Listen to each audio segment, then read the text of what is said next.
I've never been the kind of person to believe in these things. Ghosts, entities, apparitions.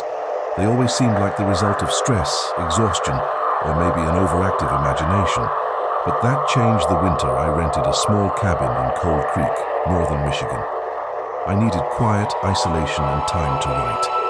The place was perfect, completely remote, surrounded by forest, with constant snowfall that muffled every outside sound. I stayed there for nearly 2 weeks before he appeared. The first time I saw him was late at night around 2 a.m. The fire was dying and I went out to get more wood. When I opened the door, I noticed something standing near the tree line. It didn't move. I thought it might be a deer or some animal, but it had a human shape, tall, thin, and wrong somehow. And it was smiling, but not with a mouth. There was no opening, no lips, no movement. The teeth, pure white, too straight, were simply there, fixed to the outside of the skin. Like someone had sewn them on.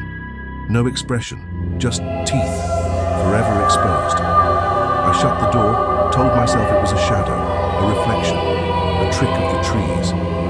But later that same night I heard laughter, first outside, then from the living room, then from the hallway.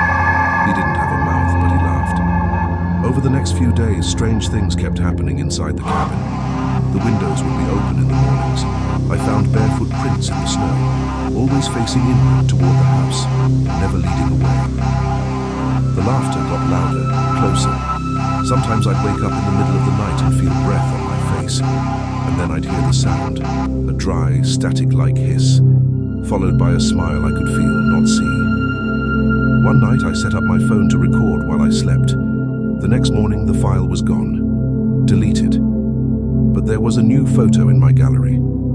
I was asleep in bed, and something was standing next to me, smiling. I left the cabin that morning, didn't pack much, just grabbed my laptop, some clothes, and drove south. I didn't look back. But last week, I started hearing it again, that laugh.